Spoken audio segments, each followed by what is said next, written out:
I know we're facing a climate crisis, and it means that I have made decisions at this age, 26, about the rest of my life. I feel forced to make those decisions, such as not having a child, and also questioning whether university stands as a thing that I need to do. Everything has been called into question because of the uncertainty of the future. How, like, you know, in like Antarctica, how like you see the ice, it will start to melt, and when it melts, then and then the wildlife there will be dead basically. And obviously I don't want that to happen because I love the world and the world must love me. Personally, I've been living in Central Africa for quite a while, and like you just go to the beach previously, you go to the beach and there's pollution strung up on the beaches that's been pulled out from nowhere. It's really harming ecosystems, like actively, that you can see. But it's such a big issue that sometimes you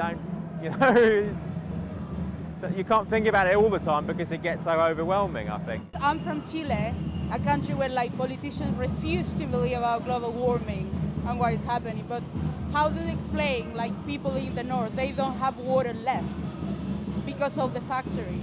Yes, of course we're facing a climate crisis. You can see it all around you. It's really important. And I think that if we don't do it, to me personally, I'm going to die.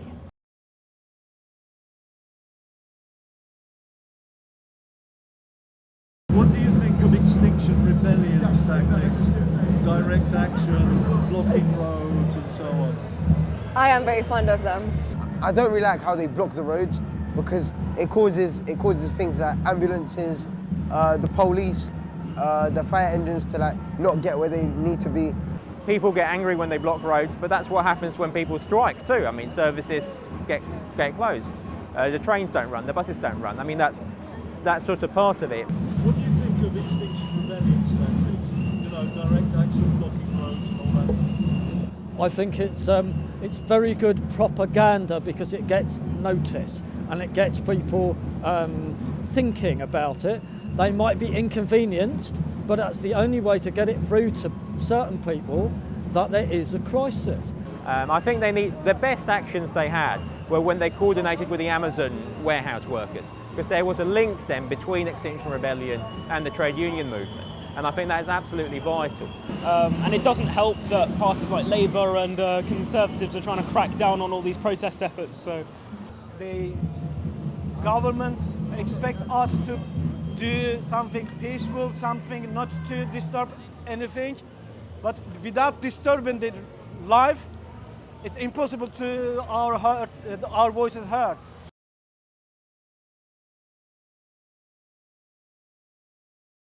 Who would you say is to blame for the climate crisis? Now, obviously, I think blaming isn't useful at this point. I think we need to stop doing that and start thinking how we can actually work together. Do you think someone's to blame? Who's to blame for the climate crisis? That's definitely capitalist system. There is no question about that. The rich? Rich? Yeah.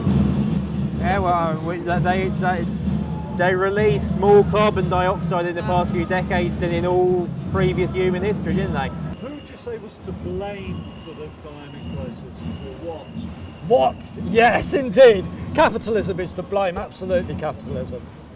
It's the lust for profit over people and the planet. And it's not, I don't think it's because we're using the heating at home. Not interested in people, not interested in the planet that the people live on. All they're interested in is money in the pocket.